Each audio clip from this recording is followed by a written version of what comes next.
महाराष्ट्रातील महत्त्वाच्या बातम्या फक्त 10 मिनिटात। या चॅनलला अजूनही सबस्क्राईब केलं नसेल तर आत्ताच करा।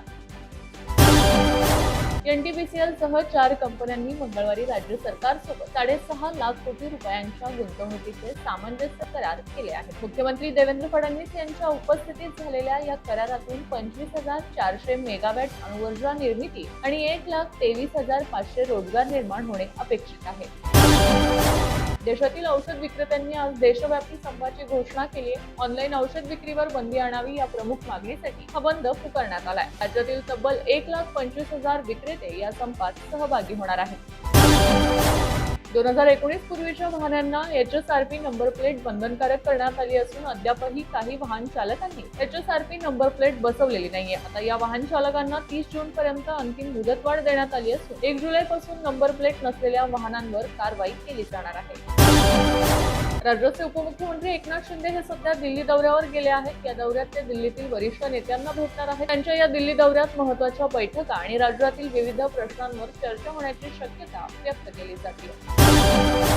नोकरी करणाऱ्या तरुणांसाठी महत्त्वाची बातमी समोर आली आहे। आता कर्मचाऱ्यांना त्यांचा पीएफ लवकरात लवकर काढता येणार आहे। आता ऑनलाईन पद्धतीने पीएफ काढता येणार आहे। ईपीएफओ कर्मचाऱ्यांचा पीएफ आता थेट बँक खात्यात जमा होणार असून एटीएम किंवा यूपीआय द्वारे तुम्ही तुमचा पीएफ ट्रान्सफर करू शकतात। यासाठी 24 तास व्हॉट्सअप सेवा देखील सुरू आहे। यासोबत 5 लाखांची ऑटो सेटलमेंट सुविधा देखील सुरू होणार आहे।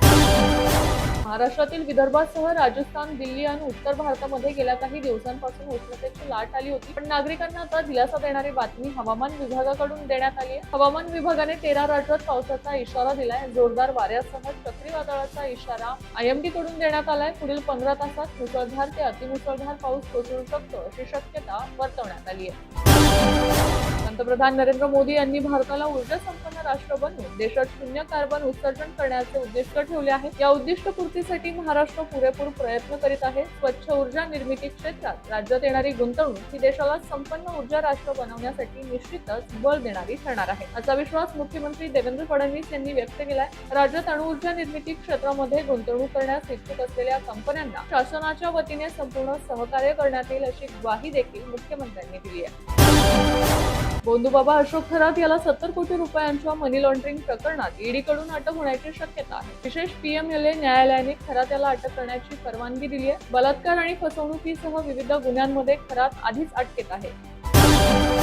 सरकार आणि तेल कंपन्यांनी पुन्हा एकदा पेट्रोल आणि डिझेलच्या दरात प्रति लिटर 90 पैशांची वाढ केली आहे। अवघ्या 5 दिवसांच्या कालावधीत दुसऱ्यांदा इंधन दरवाढ करण्यात आली आहे। इराण संघर्षानंतर जागतिक बाजारपेठेत खनिज तेलाच्या किमतीत झालेल्या तीव्र वाढीमुळे होणारा प्रचंड तोटा भरून काढण्यासाठी हा निर्णय घेण्यात आलाय। दिल्लीतील 2020 मधील दंगलीच्या कटातील आरोपी JNUचा माजी विद्यार्थी उमर खालिद याचा 15 दिवसांचा अंतरिम जामीन अर्ज फेटाळून लावत न्यायालयाने खालिदला पुन्हा एकदा धक्का दिलाय। जामिनासाठी दिलेली कारणे आवाजावी आणि अयोग्य असल्याचे न्यायालयाने म्हटले आहे। गेल्या अनेक दिवसांपासून राज्यात ओबीसी आरक्षण तसेच ओबीसी प्रवर्गात मोडणाऱ्या वेगवेगळ्या जातींच्या अनेक समस्यांविषयी बोलले जात आहे। सरकारने यावर लवकरात लवकर तोडगा काढावा अशी मागणी केली जाते। या सर्व मागण्यांवर ओबीसी आरक्षक विषयक उपसमिती गांभीर्याने काम करत असून नुकतीच ओबीसी आरक्षक विषयक उपसमितीची बैठक पार पडली। या बैठकीत ओबीसींसाठी नॉन क्रिमिलियरची मर्यादा थेट 15 लाख रुपये करावी तसेच ओबीसी मध्ये आणखी 43 नवीन जातींचा समावेश करावा अशी शिफारस करण्यात आली आहे। दरम्यान याबाबत मुख्यमंत्री देवेंद्र फडणवीस लवकरच बैठक घेणार आहेत। पंतप्रधान नरेंद्र मोदी देशाच्या बाहेर देशाची प्रतिष्ठा जपण्याचे काम करीत आहेत। देशाची प्रतिष्ठा जिथे येते तिथे राजकीय मतभेद काढायचे नसतात असे म्हणत शरद पवार यांनी पंतप्रधान नरेंद्र मोदी यांच्या कामगिरीचे कौतुक केले आहे। सरकारकडून 30 जून पर्यंत पात्र शेतकऱ्यांना कर्जमाफीचा लाभ दिला जाईल असे आश्वासन देण्यात आले होते। मात्र आता विधान परिषद निवडणुकीच्या पार्श्वभूमीवर लागू होणाऱ्या आचारसंहितेमुळे कर्जमाफीची प्रक्रिया लांबणार का अशी चर्चा सुरू झाली होती। या सर्व चर्चांदरम्यान कृषी मंत्री दत्ता भरणे यांनी महत्त्वाची माहिती दिली आहे। शेतकरी कर्जमाफीसाठी कोणतीही अडचण येणार नसल्याचं सांगत मुख्यमंत्री देवेंद्र फडणवीस याबाबत योग्य निर्णय घेतील। थकबाकीदार शेतकऱ्यांना 2 लाख रुपयांपर्यंत कर्जमाफी दिली जाणार आहे। तसेच नियमित कर्जफेड करणाऱ्या शेतकऱ्यांना 50,000 रुपयांचे प्रोत्साहनपर अनुदान दिले जाईल। ही रक्कम 30 जून पूर्वी शेतकऱ्यांच्या खात्यात जमा होईल अशी माहिती त्यांनी दिली आहे। बीड जिल्ह्यातील मसाजोगचे सरपंच संतोष देशमुख प्रकरणात आरोपी म्हणून वाल्मिक कराड गेल्या अनेक महिन्यांपासून तुरुंगात आहे. आता त्याच्या संदर्भातच मोठी अपडेट समोर आली आहे. वाल्मिक कराड याला बरं नसून त्याची प्रकृती खालावल्याची माहिती समोर आली आहे. वाल्मिक कराड हा गेल्या अनेक महिन्यांपासून बीड येथील मध्यवर्ती कारागृहात आहे. मात्र गेल्या काही दिवसांपासून त्याला बरं नसून प्रकृती बिघडल्याचे समोर आले आहे. सध्या त्याच्यावर कारागृहातच उपचार सुरू आहेत.